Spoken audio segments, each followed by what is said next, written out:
Good evening, ladies and gentlemen, and dear friends of NGMA Bengaluru. I, Darshan Kumar Vayu, Deputy Curator, welcomes you on behalf of National Gallery of Modern Art Bengaluru, a subordinate office of Ministry of Culture, Government of India, for today's virtual talk on Indian dance heritage by Leela Venkataraman, a dance critic and a writer, brought to you in collaboration with Gandhi Center for Science and Human Values. I welcome Srimati Leela Venkataraman, a regular contributor to dance journals since 1989. Is a prolific writer who has authored several books. Her work and contribution have earned her the prestigious Natak Academy. Ma'am, good evening. I welcome you for today's talk. It's a pleasure having you, a very known person on dance. You can talk on all forms of dance. Again, welcome you on behalf of National Gallery of Modern Art and Gandhi Center for Science and Human Values, ma'am. Up to you. Thank you very much for the warm words. Before I actually begin my talk, I would like to place on record my deep sadness at losing one of the greatest men in the dance world recently, whom we have lost, Pandit Birju Maharaj. I hope we treasure what he has left behind for us and allow it to grow into greater things in the dance form which he served with such great energy, enthusiasm, and genius. I pray that his soul rests in peace. Now, when one talks of dance heritage, the word heritage obviously means to something inherited from the past of a civilization. The words Indian and dance would further point to important indicators of an art form from a specific region. When one refers to dance, it's different from what one sees of stillness or movement in the nature of the everyday world. We are talking, obviously, of a means of a significant form of movement. And one speaks of Indian dance, one means a specific type of movement, underlining certain definite ideas which merge into what one would call a distinct cultural identity. Obviously, the first question one needs to put is what is special about Indian dance when compared to other dance genres? In spite of having so many different forms of what we recognize as classical dances, Bharatanatyam, Kathak, Kathakali, Kuchipudi, Mohiniyattam, Manipuri, Satriya, Bharatanatyam, Kathak, Kathakali, Kuchipudi. But you see, what is it about these forms that gives all of them from different regions of the country Indian identity? As Kumaraswamy, the great scholar on Indian art, once said, while all civilizations of all races go through the same life experience, which urges the need for shelter, for food, and protection from enemies, both natural and man made, the peculiarities lie in the matter of selection and emphasis. And the heart and essence of the Indian experience was in the constant intuition of the unity of all life and the ineradicable conviction that in the recognition of this unity lies the highest good and the uttermost freedom. Kumaraswamy, ironically, even as early as the 30s of the 20th century, had also concluded that perhaps the English educated modern world would believe in just the opposite. But I am talking of the ancient concept that we as a people had of the universe and the nature of reality. Next, please. And the nature of reality. Kumaraswamy, ironically, had said all this knowing English educated people would not accept it easily. But Indian dance, on the other hand, like sculpture, painting, even literature, follows the same dictum, holding a mirror to this conception of the universe and reality, which sprang from a prime concept and awareness that all phenomena were but manifestations of a basic oneness. Next.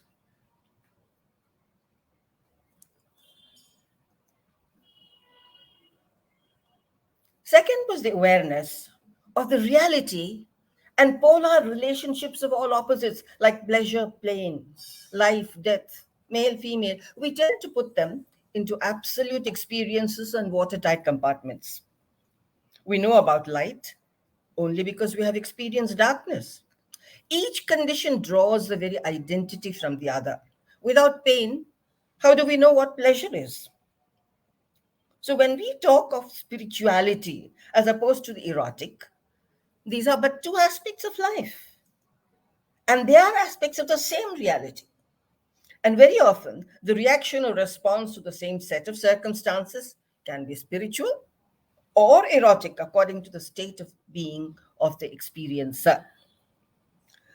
The second important thing was that India believed in that time and space are not absolute terms, for they are only intellectual responses to a situation and are relative. Ecologically and materially interconnected, the world our ancestors philosophized on spoke of all matter, whether on earth or in outer space, engaged in a constant cosmic dance, the essential properties of which were rhythm and movement. An essential characteristic of this constant dance is that change is constant, while identifying interconnectivity at the micro, the macro levels within a very flexible and fluid structure with transformative changes.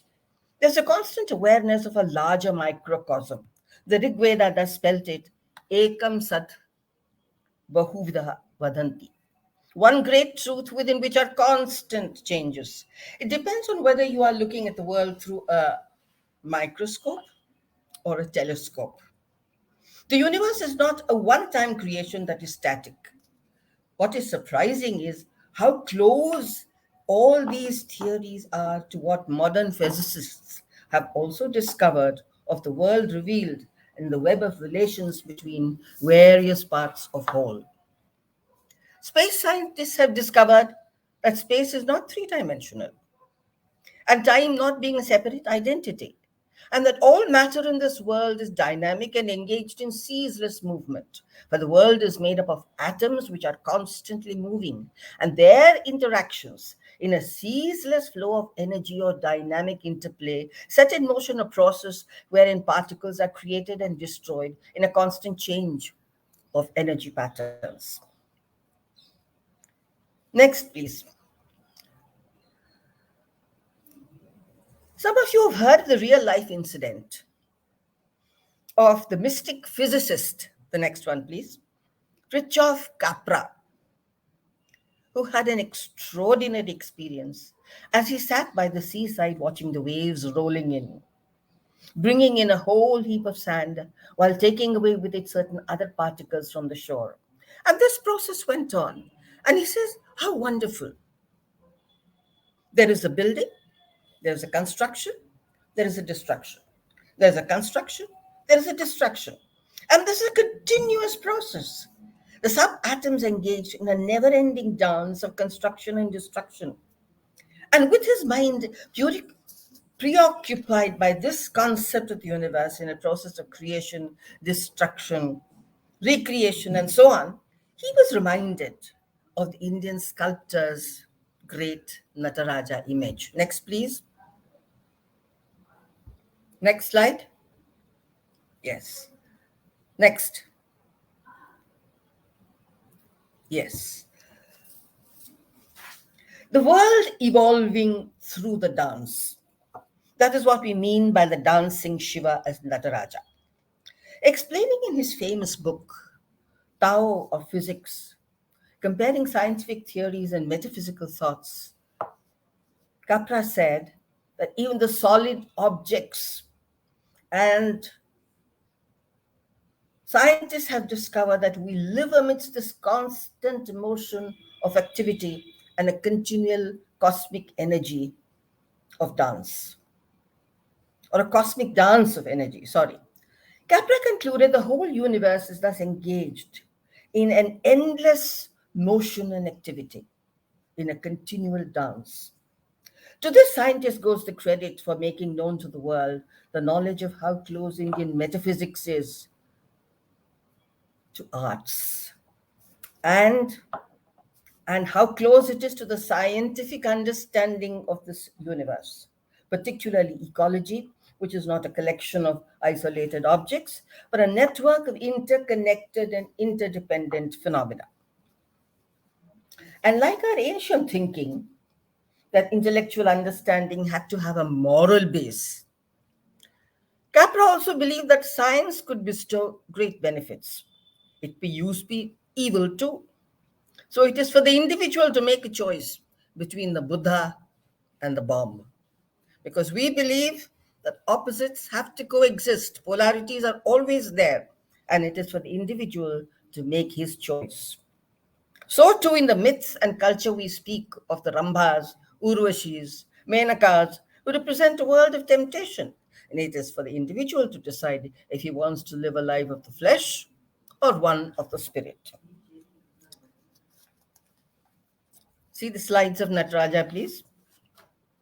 Now let us for a moment look at this figure of the dancing Shiva, not as Maheshwara or in the manifestation of Rudra, but as Nataraja, the king of dance, who through his dance makes the world evolve. What the 10th and 12th century artists created in the magnificent bronze idol is a dancing figure, perfectly balanced, with four hands, in dynamic gestures explaining the rhythm and unit of life. In the upper right hand, he holds the small hourglass shaped drum, symbolizing the prime sound of creation. Balancing this on the left side, in the upper hand, holding a tongue of flame, which signifies an element of destruction. The lower hand is held in a symbol signifying abhaya, fearlessness, saying, I am here, do not fear. And the lower left hand across the body, pointing to the uplifted foot, symbolizes release from the spell of Maya, which is ignorance, depicted to the dwarfed figure who's being stamped upon by Nataraja's right foot, holding all his weight. Banish this veil of ignorance to gain upliftment is the message. And look at the hair of Nataraja standing out, which suggests fast movement and not stillness. And then, during this speedy movement, look at the tranquility reflected on the face of one who has transcended the world of creation and destruction, one for whom the existing polarities make no difference. Then again, we see in this figure all the elements, the aureole round him, he's stamping the earth, he touches the sky, he has fire in one hand, he has Ganga water on his head. So all, all the elements are represented in this one figure. Man in our worldview is never above nature, but it's always man in nature that we thought of. So ultimately, the dance of Shiva represents the constantly moving universe, the ceaseless flow of energy through an infinite variety of patterns and moods, good, ugly, love, hate, amid celebrations and funeral pyres, and one who transcended into that state of being where this inevitability of life with its opposing forces no longer matters.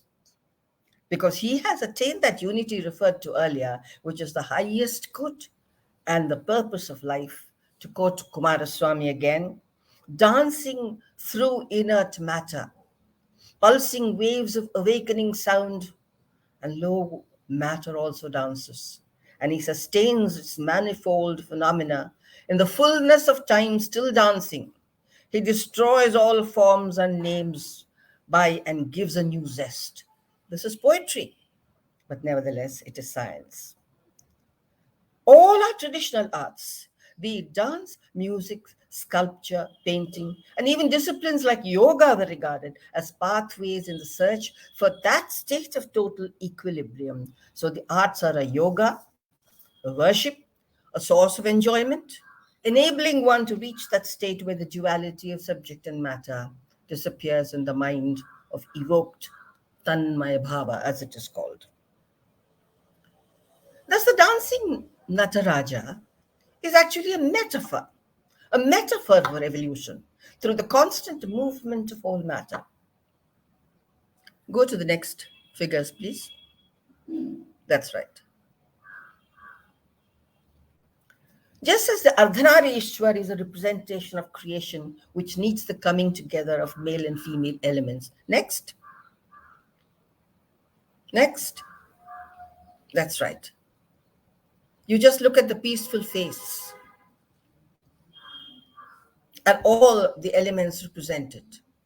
And the idea of the earth moving through the dance of construction, of destruction going on at the same time. Dance has been described as the greatest metaphor in India. Right from the Upanishads, where the sun is described as Ushas, the dawn maiden rising behind the mountains in the east and slowly moving west, Indian arts bound in metaphors as a found form of expression. The connection with nature is very evident, and it's always man in nature, not man and nature. Man is formed of the elements. Eyes which give light are compared to the light of the sun. Moon is connected to the mind. Breath is connected to the air. Body is connected through form, which one experiences the formless. For instance, in Greek work, you will see the goddesses or a god standing in an awe-inspiring fashion above the rest of nature. Whereas in India, our gods and goddesses are shown as part of nature. In this view, man is considered supreme in a linear progression, presiding over lesser forms of life. In fact, in India, it is not so. Gods are visualized in manifestation of animals, like in the Dashavatar, where God is half man, half animal. Even the seven notes of the of music, sa re ga ma pa, sa re ga ma pa dha ni. Sa is associated with the peacock's shrill call, re with the bullock, ga with the goat, ma with the jackal's call, pa with the cuckoo, dha with the neighing of the horse, ni with the call of the elephant. Sculpture is full of yakshis, Surasundaris, Salabhanjikas. All this, there's no wonder that we worship our rivers, our mountains, the fire, the earth, the vayu, the air. One has to remember this. And how we put buddhi and mind together. You've heard of that wonderful shloka. Angikam bhuvanam, vachikam sarvavangmayam, aharyam chandra tarad. Angikam, the Shivahood, is explained as having the entire universe as a garment, the sun and the stars as the decoration, the whole of human speech as the words used. It is to that Shiva, to that great world, that I give my namaskars. The greatest metaphor underlining body and mind and how they are related is that of a soul riding a chariot. Buddhi is the charioteer, mind represents the reins, indriyas or senses are the horses. The self is contained in the mind, manas represents the reins, the indriyas, the horses. Self contained with mind and senses is the enjoyer. Even Kalidasa's Shakuntalam can be described as a metaphor showing the tensions between the tribal and rural India and the monarchy. So everything ultimately becomes a metaphor. Myth of a people and its imagery are always contained in a worldview, providing a perspective to its forms of expression like literature, sculpture, painting, and dance. Art, while consciously illustrating a worldview of India, certainly embodies it. Philosophy, metaphysics, spirituality, they all come together in the Indian worldview, spatially and temporally. So all forms of expression evolved with a give and take, even while having independent recognition. Here is a worldview where the animate, the inanimate, the biological, the geological, the matter, energy, sense organs, sense perceptions all come together. And the artistic expressions are a symbiosis of the historical, the social, the ideational, the symbolic, and of course, skill and technique of the artist. Now let's go to the Indian awareness of the body. Next slide, please. Next slide. I've already said this. Dance is the greatest metaphor. Next. Myth of a people and its imagery contained in a worldview representing all forms of expression. Next. Philosophy, metaphysics, spirituality coming together. We've spoken of that. Next. Now we'll see. Now, you see. Now look at the way the Indian awareness of body. Even prehistoric art, when you see the rock cut temples of Bimbedkar and places, you see how the Indian was very aware of the body and its movement. And the vocabulary of kinetics appears even there. And our experience is the formless through the form. In the oldest text, the Natya Shastra, actually a compilation purported to be the work of one Bharat Muni, 6,000 poetic verses of technique of performing arts with dramaturgy, music, philosophy, aesthetics, mythological history, theory, all theology, all come together. But above the understanding of the body and its skeleton and joints, revealed in this text, it's unbelievable to see how body and mind connections are made. We believe in a whole lot of symbols. You see how the body is divided exactly. And this Aramandi posture,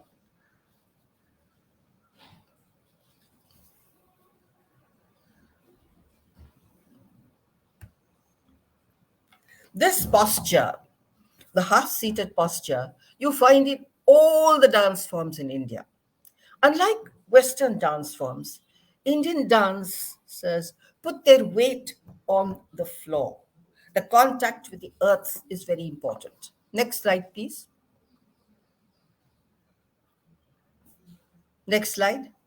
There. The contact with the earth is very important.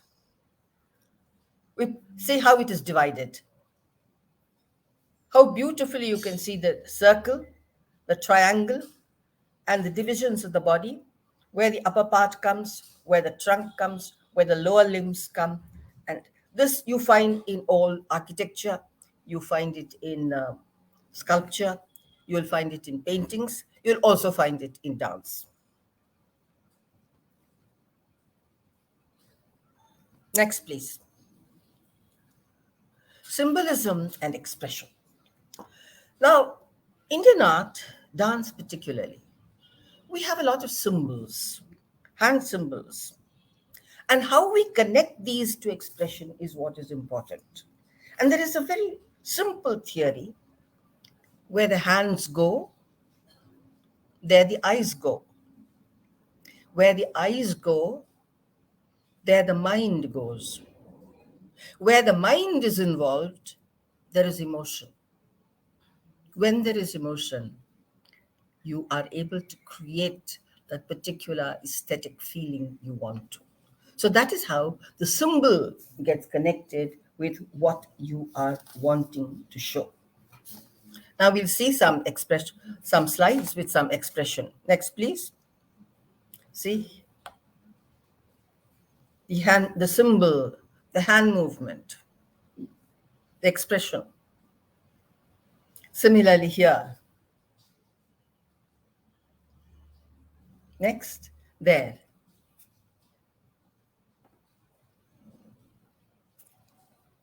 See that. You see this between the symbol and the hand, the eye movement, the hand movement, the expression on the face, how they are completely connected.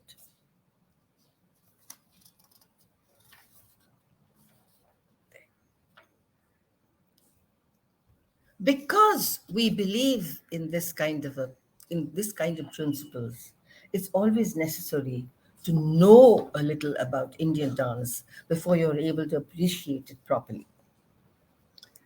For many Westerners, even Indians, what looks like imitative art looks highly conventionalized, systematized language of syllables. But here it is the Antaradevata, or the inner truth that is brought out. And that is why the expression of Indian art depends on a degree of familiarity, because one speaks of the Sahridaya, and he's the only one who's able to understand the mystery of a raga or a piece of Tagore painting. You see the same thing in all sculpture. There, the Nataraja. Next, please. See, all these poses you will find in dance also.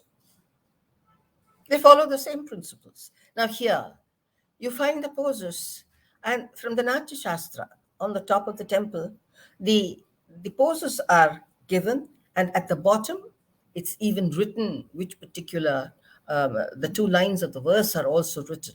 So you see how sculpture, poetry, or literature, dance are all interrelated. Next.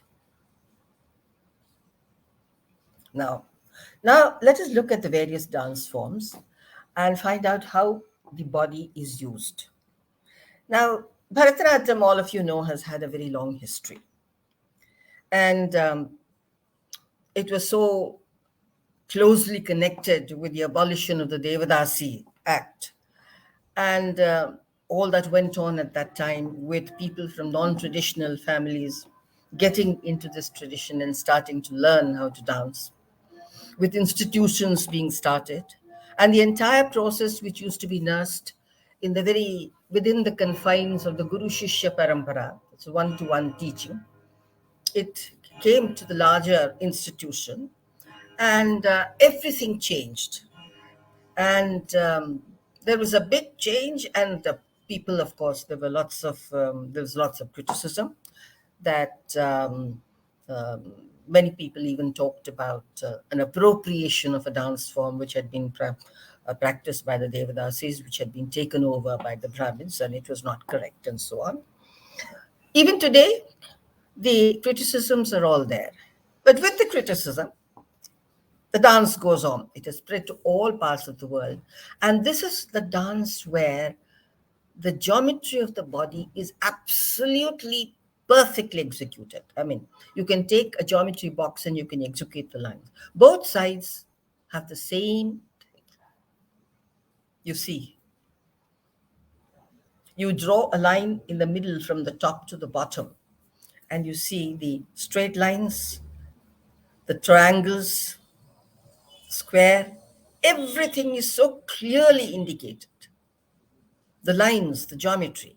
The next one, please. The next, there. Again, you see. Aramandi, of course, is very important. The half-seated posture, which is there in almost all the Indian dance forms, excepting one, but I will talk about it a little later. See, it's either the straight figure or the Aramandi, half-seated stance. Yes, next. See that? The straight lines. It's a very clear geometry. There are no curves.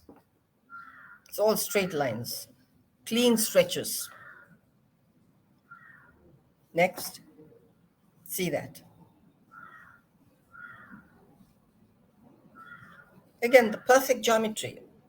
And look at that straight line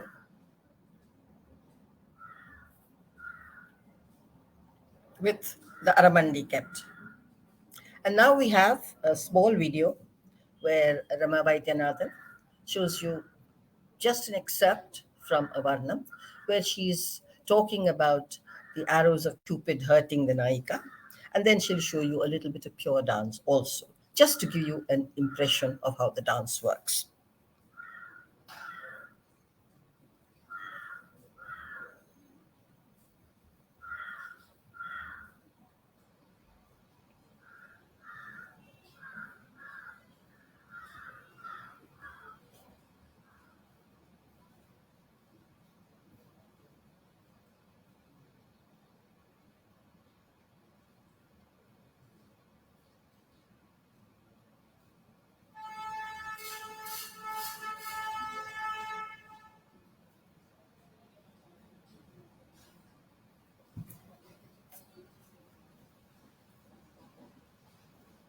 Sound, video sound.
I would like the sound of the video to be heard, please.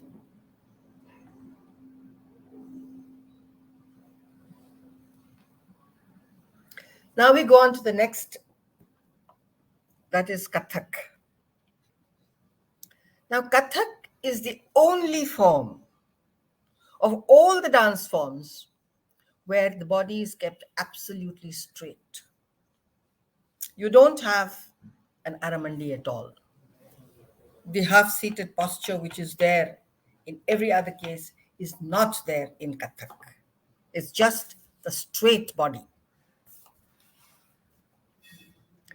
And now you will see here how in Kathak the ankle bells are used to tremendous effect. You can create a whole lot of rhythm with your ankle bells where every single sound is produced.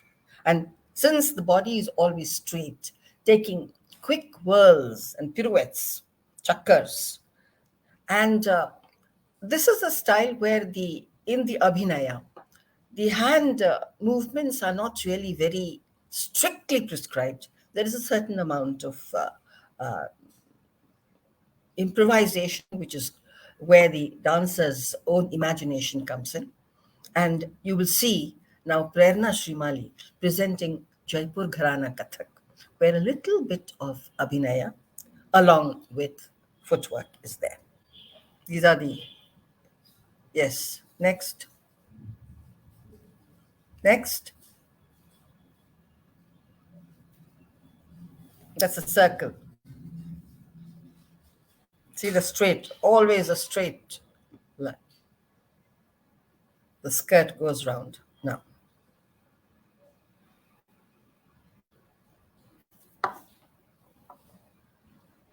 why is it silent?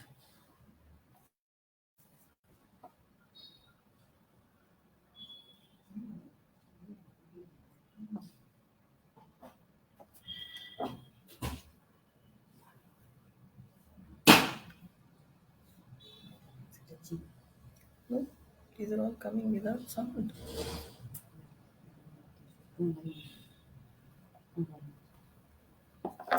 Now we go on to Kuchipudi. This rose somewhere in Andhra Pradesh. And it started with young Brahmin boys going around from house to house, imitating, doing a little bit of acting and doing some dancing. That is how it started in the beginning. But then, of course, it became a great dance form. And in a village, you have all these people living and these families. Even today, you have Kuchelapuram, the village is there. But unfortunately, a lot of people have come away from there because this was largely a dance drama form, and it was the temple which gave a lot of support and arranged performances. And once the temple became less important, they found people found that these big troops could no longer be supported, and they started dispersing, going to various places in search of livelihood. And that is how the whole thing completely changed. And one of the great teachers started teaching women. Once women came into the field, you find that they almost took over the dance style. And in the olden days, it is the Stridesham, it was Lakshmi Narayan Shastri who actually started teaching women, and then women came into the form. And many changes have taken place in this dance form. And today we are going to show you something very, very different, not the uh, spirited, mercurial music, which has got a zest and speed of its own, which is in Telugu, of course. But here is a dancer who's dancing to a Hindi bhajan, and which shows you how many changes have taken place, how different languages are coming into a dance form in order to be able to appeal to a public which is outside.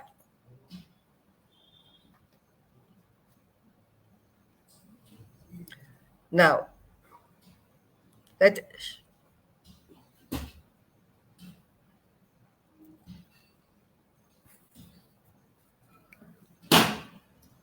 why are they silent?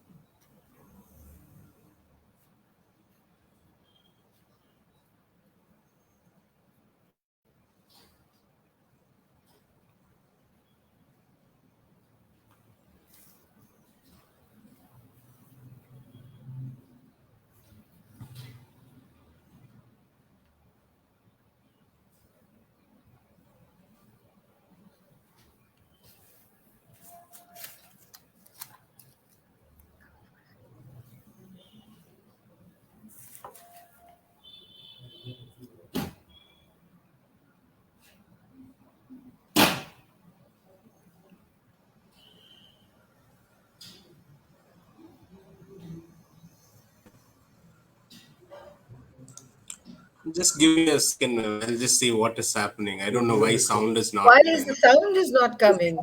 Yeah, the software is not picking. I can hear, but it's not. Online, it's not. You are not able to hear, or neither. The online anybody is able to hear. Just give me a minute. I'll just try to check what is happening.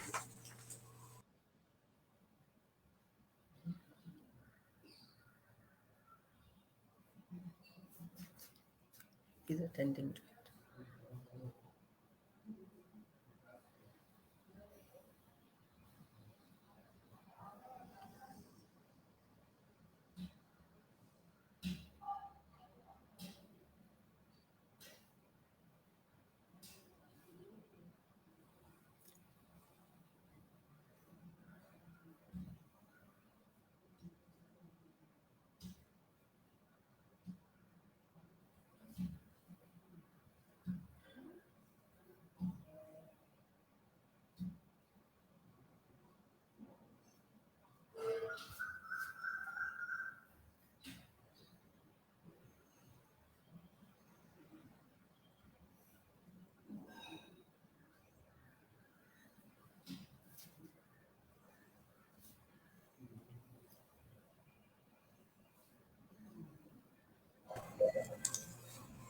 I don't know. There's some issue with the software. The music is not. I'm not able to figure out what exactly is happening. So it goes without the music. It's not picking up the audio, so I don't know how to integrate it as of now. Then it has no meaning really without the music.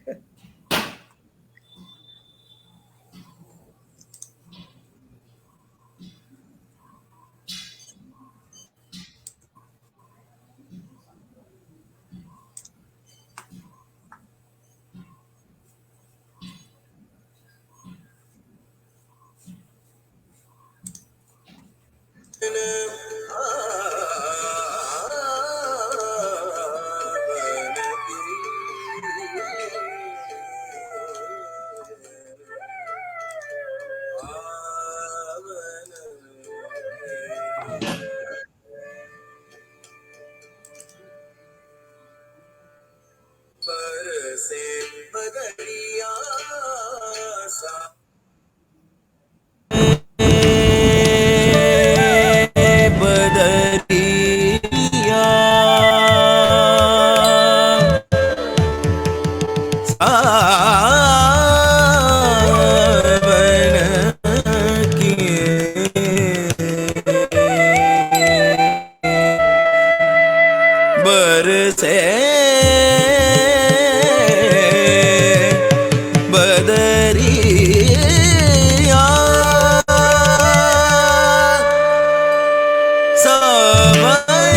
की मन भावन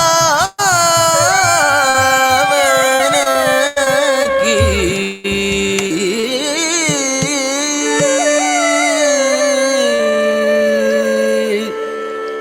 मन भावन की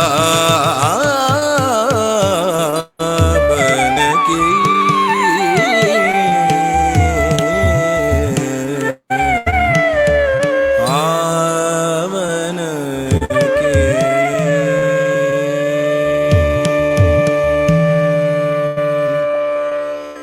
बरसे बदरिया सावन की बरसे बदरिया सावन की बरसे बदरिया सावन सावन की मन भावन की बरसे बदरिया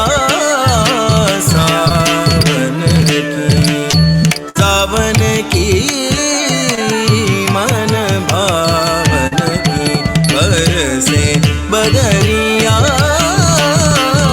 सावन की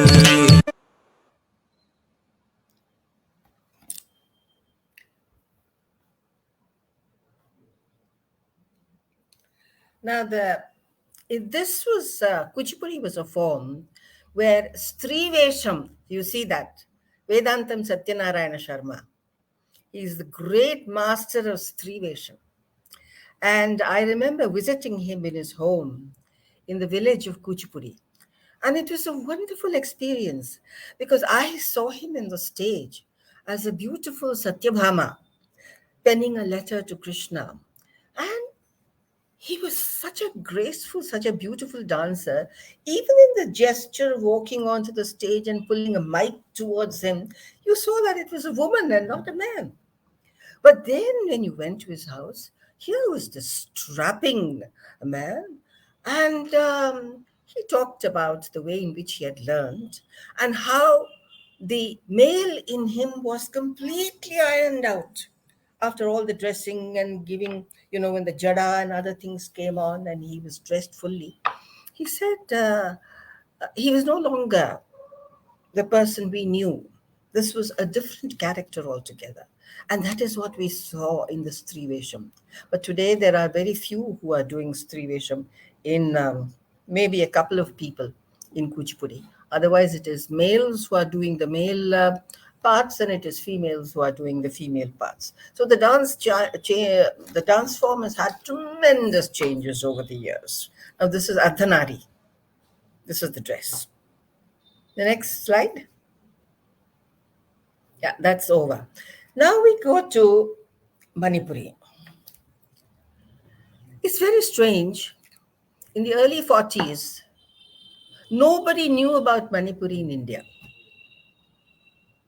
Till it was first, I think, in 1919, it was Tagore who went to Manipur and he saw this beautiful dance form.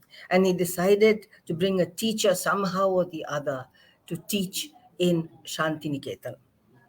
And that is how people came to know about Manipur much later on, because it became one of the dance forms which was taught in Shantiniketan and used in the dance dramas. And usually, the Manipuris are a very self contained people. And you see that here there is an interweaving of two dance cultures. One is the local Meitei dance culture, and which has been superimposed the next Vaishnavite culture during the time of a king, Bhagyachandra, who came in 1764 to 1789. He was a Vaishnavite and he brought in Vaishnavism with him. But what he did was to use the old dance form. They have Lai Haroba and all these dance forms which are done out in the open, in the fields. And you have these Maibas and Maibis, the priests and priestesses, who dance absolutely, completely soaked in it. And they evoke a divinity which is abstract. But over and above this came this anthropomorphic form of Vishnu, completely different.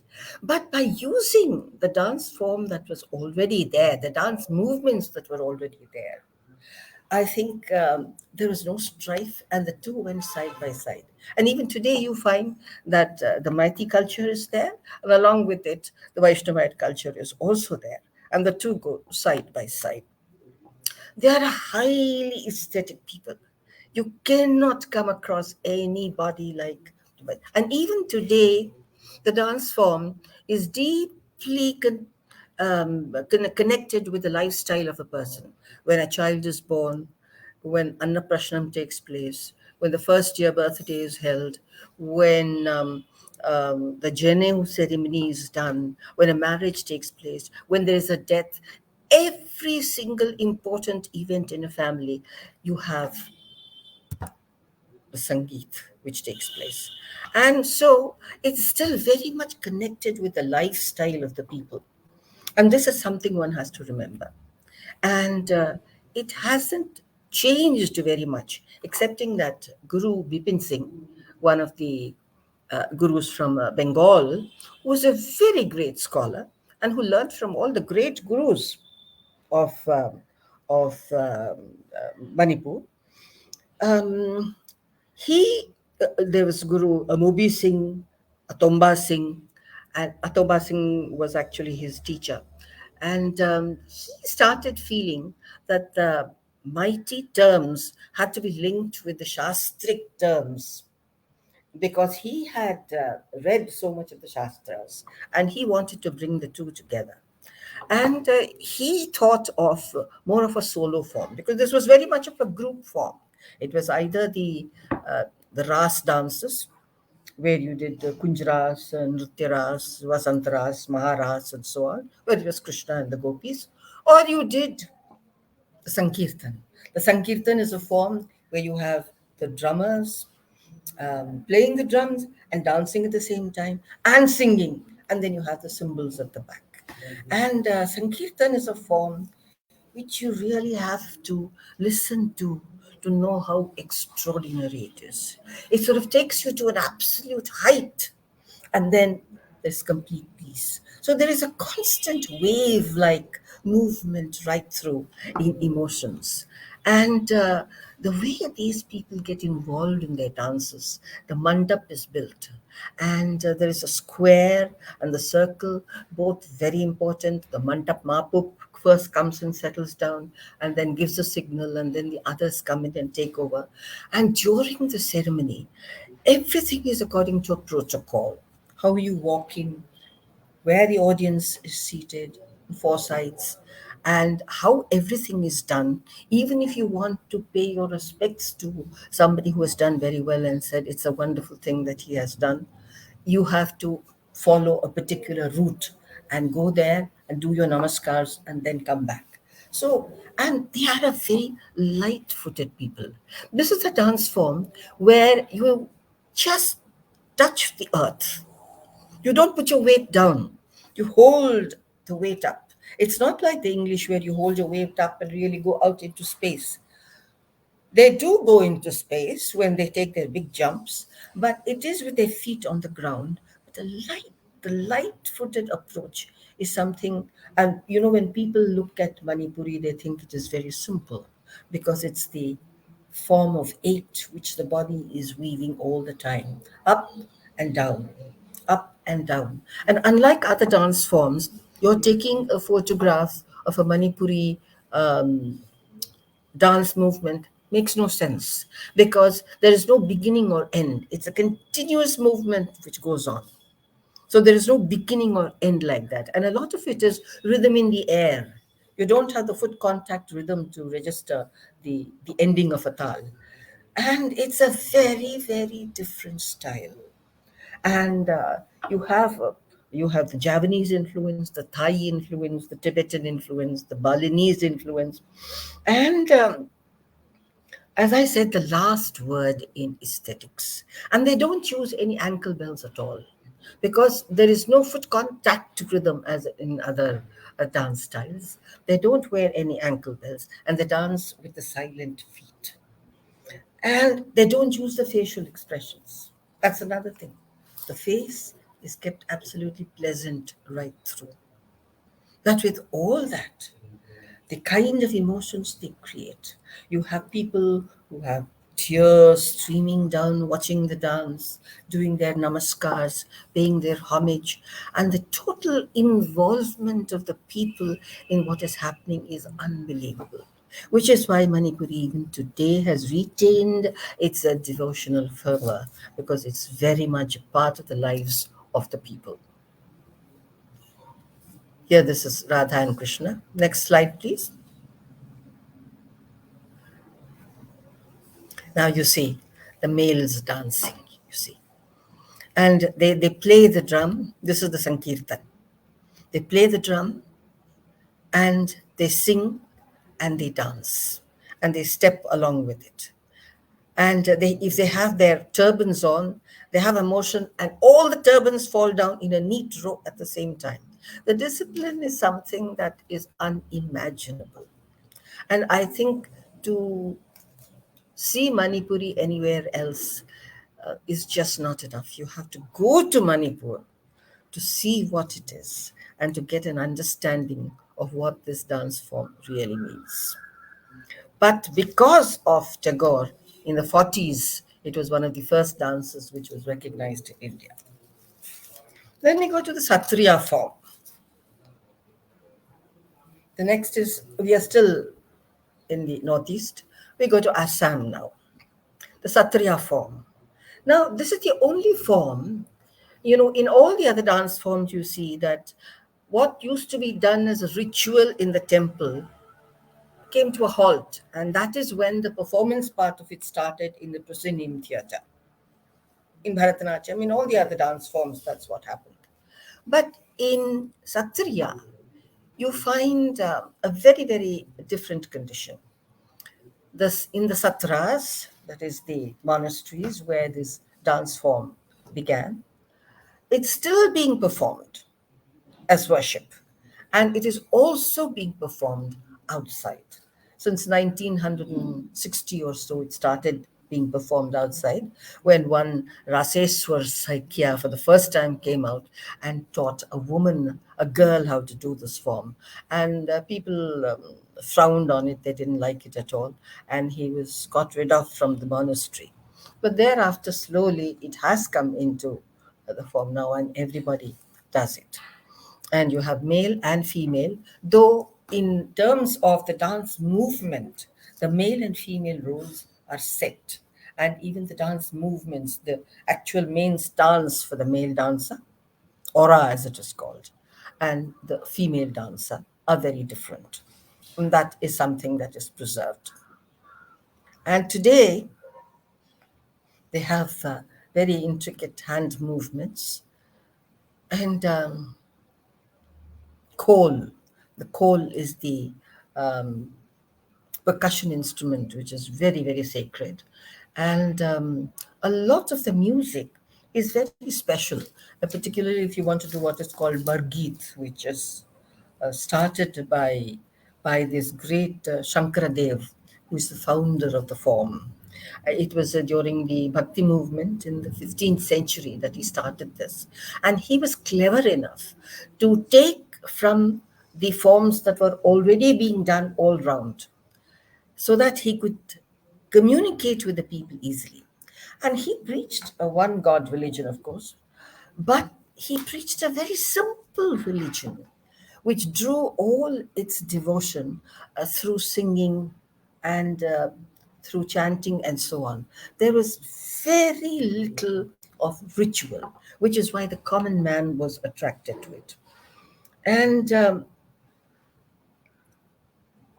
he was a great musician, a playwright, a religious teacher. 1449 to 1568 is his time, and who, along with Kabir and Guru Nanak, he preached a Vaishnav Hinduism, which was very different from the kind of ritualistic Hinduism that was being preached all around. And the common man, particularly, was thrilled with it and took to it very easily. And he was supposed to be the Natvara as well as the Kalar, uh, Sakala Kala Rasa Siddhu. That is what Krishna was in this particular form. So it was all on Krishna, and there was no casteism.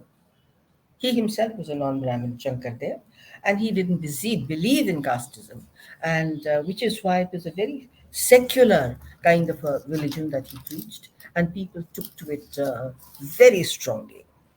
And then the kirtan, the Gosha poetry singing, then you have the Borgit singing, then the Ankya Nat is a form of dance which Shankardev created. And he used Sanskrit, he used um, the bhasha which is used in Assam at the time, and he also used a little bit of Hindi kind of a language, and put all these together because he wanted to appeal to different sections of the people. And he did it very beautifully.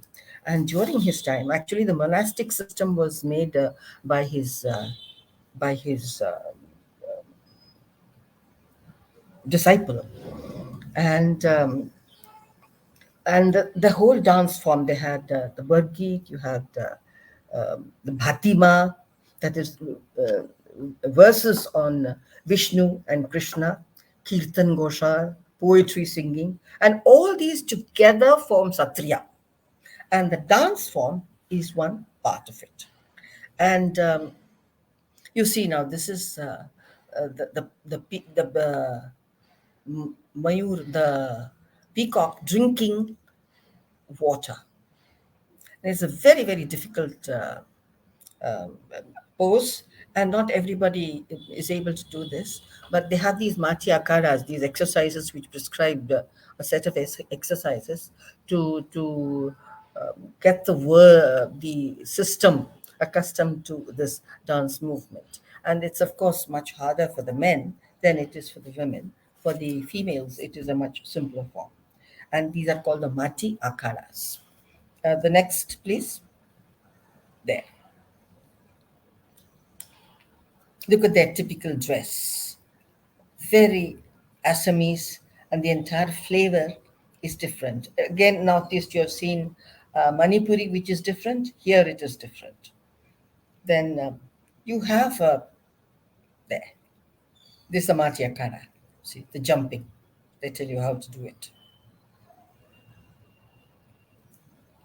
The next.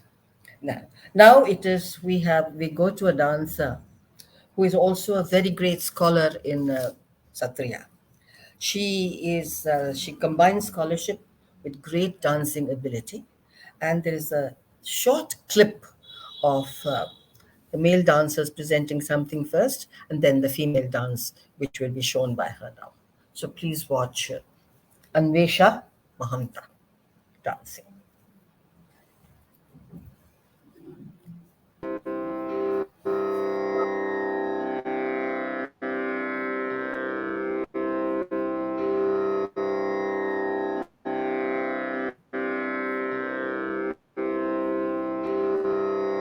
They are learning Bharatanatyam. This is the Gayan Bayan.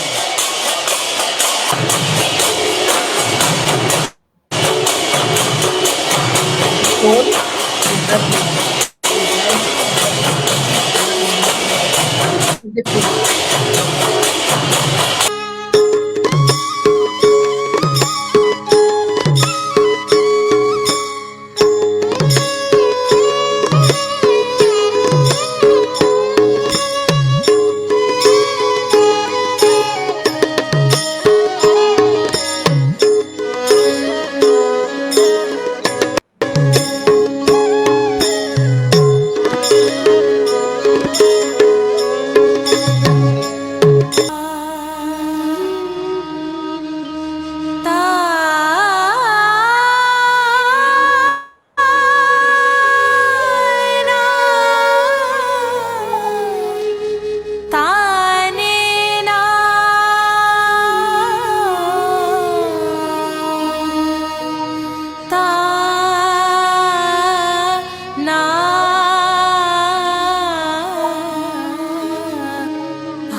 গলে মুন্দ মাল উচিততে প্রকাশক রয় বাঘ সাল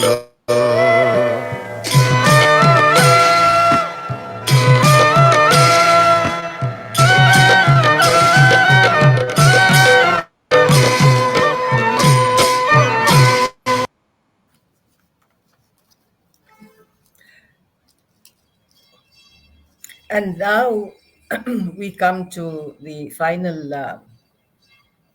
we come to Mohiniyattam.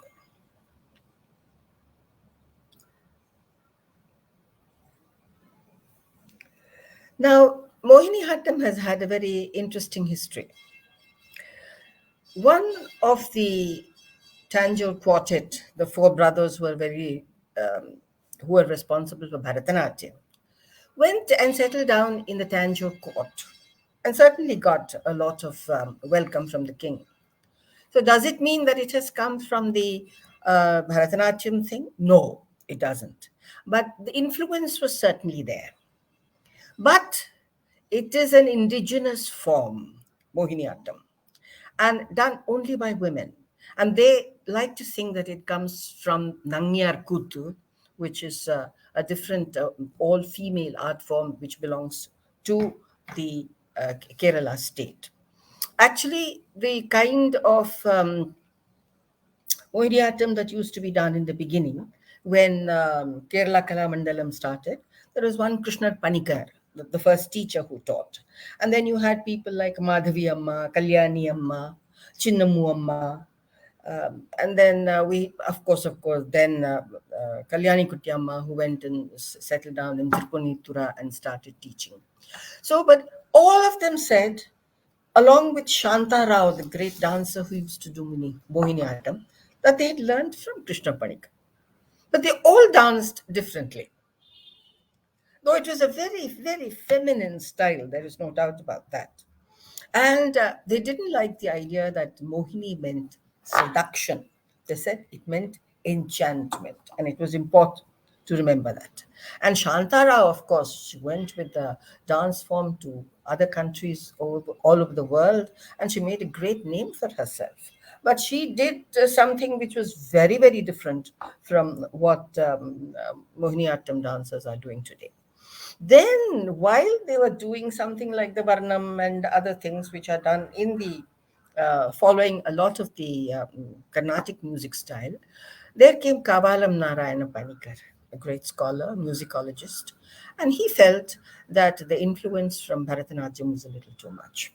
And this was not correct. And he said it was a completely indigenous form and it had to go back to its indigenous characteristics. And he brought in the Sopana style of singing, which is special to Kerala. And everything changed after that, you know. And he has had a tremendous influence on dancers going there to learn, and lots of people from outside have gone. You've to learn, like Kanakrele went to learn Mohiniyattam, then Bharati Shivaji went to learn Mohiniyattam, and all these people went to Kavalam Narayan Panikar. And he's the one who trained them, and he's a great teacher even today. And there's a gentle dipping and coming down, and it's a very, very graceful style. As a matter of fact, a lot of new things were done with it, and Bharati Shivaji even did a whole Swan Lake, taking Tchaikovsky's music, and it was amazing how well she did it and how well that music became this dance movement. I don't have a video to show you this, but you can see these beautiful dresses, the white, the Kerala dresses, and the way in which they have their jewelry, and the very soft, beautiful expressions. Yes, show the slides, please.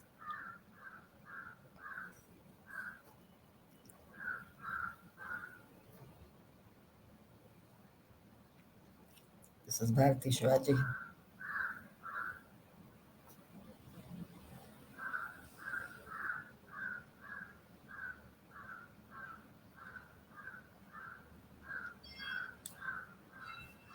This is Kanakrele. Kanakrele is supposed to have brought in a certain amount of Kathakali influence. That's what people say, because she first learned Kathakali and then came to Mohiniyattam. But what she has done is something extraordinary. She's put in a lot of steel into these heroines who are shown in Mohiniyattam. And you have characters like Shabari, Gandhari, Amba, Draupadi, Kunti, Satyavati, um, Yashodhara, Ahalya, you know, characters who had a lot of steel in them, and they were very, very firm women who uh, believed in a certain way of life. So those characters have come in. So it's not all very soft heroines who are being shown today, but these other heroines are also shown. Now we go to Odissi. I remember in 55, when I first went to Orissa, the saying used to be, Solo baye, nirlo jagaye, atija lukko nachak jaye. Solo baye, the one who has some shape, plays an instrument. Nirlajja guy, the one who doesn't have any lajja, any shyness, sings. Or teacher or people who are beyond redemption, they go to dance. I mean, that is the way in which they looked at dance. And then in 50 years, the way they've built up this entire Odissi style. And this is the first instance of a classical style being consciously erected on the stupa structure of what had survived the onslaughts of history and to make it classical. So there were these three great teachers, and it was a theatre movement which happened to be very, very strong at that time.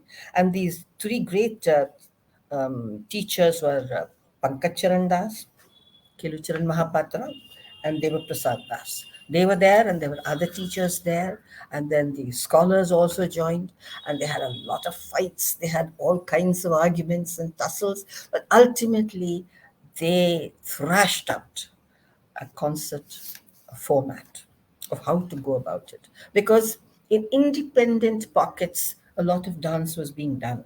And in the theatre, it used to be done, small items were being presented in order to attract people to come and see the plays. But then this dance form captured the imagination of the entire world today. Today, even in places like Malaysia, you have people doing this dance form. And it has taken tremendous strides. And in those days, it was mostly the women who danced, but now the male dancers. Mind you, Kelucharan Mahapatra was himself a male dancer and a great dancer at that. But otherwise, the males were generally only teachers. But now you have male dancers and female dancers. And this is Kelucharan Mahapatra's daughter-in-law, Sujata Mahapatra. Next, please. There. This is Parvati Datta. There. You see, now this is the main thing in Odissi is the Tribhanga. If you were to draw the line in the center, you see the body in three bends. 1, 2, 3. These three bends is called the Tribhanga. And this is what gives that sensuous look to the entire form. And you find the sculpture in Odissi, I mean, everywhere in all the temples you find this form represented in so many different ways.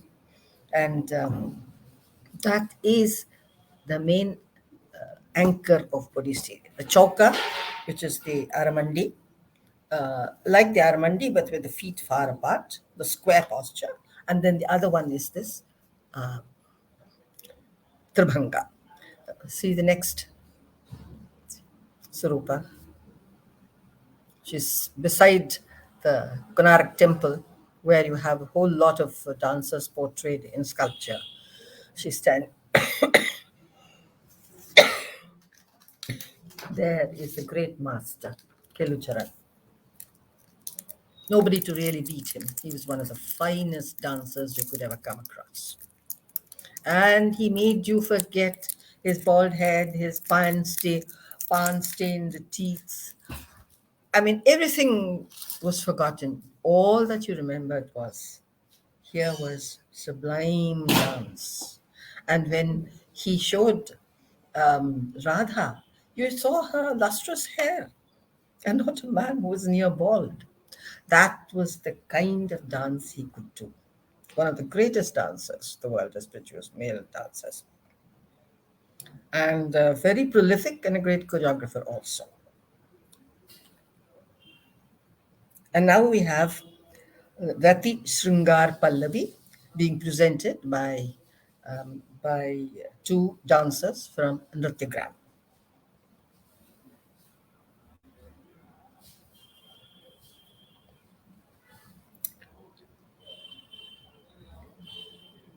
Can we have the video, please? Rati Sringar Pallavi. Sringar Pallavi. A submission to the inherently lyrical form of Odissi, this dance explores the Sringara Rasa, or love and beauty, within the various dimensions of its abstract vocabulary. Rati Sringara Pallavi.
Now,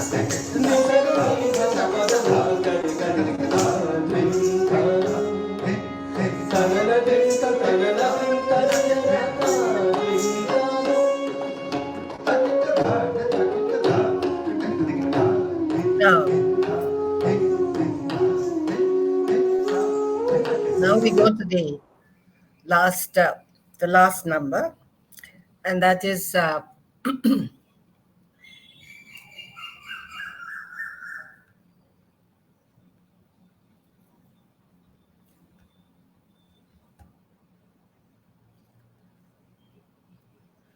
now we go on to Kathakali. That is the last dance form, and Kathakali, in my opinion, is the most difficult of all dance forms. It's completely Kerala. The music, the stance, the way you approach the whole thing. People think it is unreal things that they are showing. It's not unreal, it is the super real that they are showing. And that is the whole idea of exaggeration in the dance style. Kathakali believes in a larger than life exaggeration. That is what the dance form is all about. And great plays of Kathakali have been written and rendered, and Kerala Mandalam has had a. And now, look at these slides. You see their makeup. Now, people think the makeup is something that is very easy. It is not. Look at the color scheme: the green, the red, the yellow, the black, the contrast. And then there is the pollen of a flower which is put into the eye to make it red. Because with all these colors, unless the eyes are a little red, they will not show. And eye movements are very, very important in Kathakali. Very important. And here it is, every part of the face that is made to talk. And the Kathakali costuming is such that you literally put on another body. I remember seeing Krishna Nair when he was on 80 plus, and he was supposed to be doing Krishna. And I said, how is this man who's doddering going to do Krishna?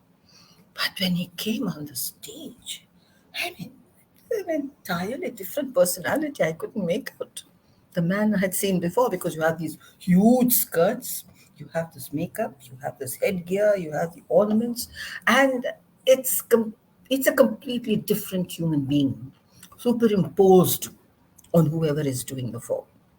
And of course, it's the characterization which is very important. And Kathakali, the dance, the drumming, chanda and madalam, the singing in the sopanan style, everything has to be done in the standing position. And it's very tough, very tough. And it takes years. After learning about 10 to 12 years, you may get a small part somewhere. I'm afraid I'm not able to bring you any very great pieces from Kerala Kalamandalam's dance forms, because now they are doing a whole lot of new plays. They have done Hamlet, Othello, and these are all the plays, the Shakespearean plays, which lend themselves to the Kathakali dance form very beautifully. And the special writing for it, they have been written beautifully, the Attakathas, the writing, and then they have been done in a way which is really extraordinary. When you see Othello, it really sends goose pimples down your back, because it's so wonderful watching Othello coming into the bedroom when Desdemona is there with the drum going double, double, double, double, double, double, double, double when he's coming. And the last scene when he kills her. So it's a very, very strong style. But today we are going to show you a young gentleman, a Bengali, who has taken to the style in a very big way. And he does a lot of Strivesham. Strivesham is being done with a lot of involvement. And Prabal Gupta. And here he's done something of his own. It's a kind of a homage to people on after so many years of independence, and it's a young couple who are immediately after marriage. The husband is called to fight to the field. He has to go away, and while she is trying to imagine his various feats of valor, she gets the news that he has perished. And then she decides to commit sati. But then better sense prevails, and she says, just he has given his life for the country. I have a lot to do before I fulfill my duties to the country. So it's a small scene from that when the the newlywed is beside the dead body, and she's weeping and crying and thinking of doing away with it.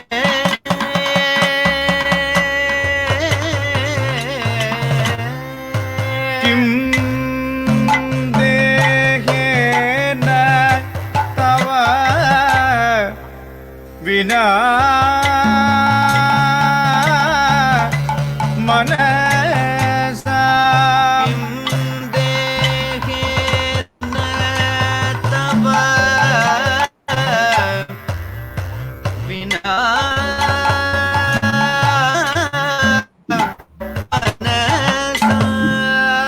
शूलमिव मे तव गमनम्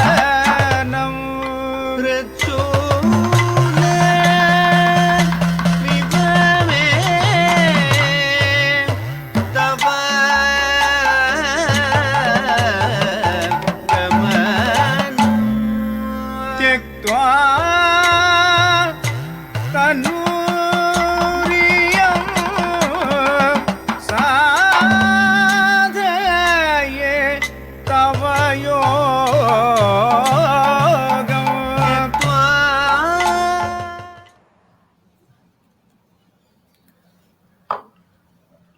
So these are the various forms, and this is India's dance tradition. And change is taking place all the time because tradition is subject to change as it is going through this corridor of time. It has to change, otherwise, it will not be able to live. It has to adapt to contemporary conditions. Constantly is throwing away something, it's taking on something else. But this is India's racial memory. And it is important that we add to it in the proper fashion and not think of it as something which is no longer important in today's world. Thank you so much.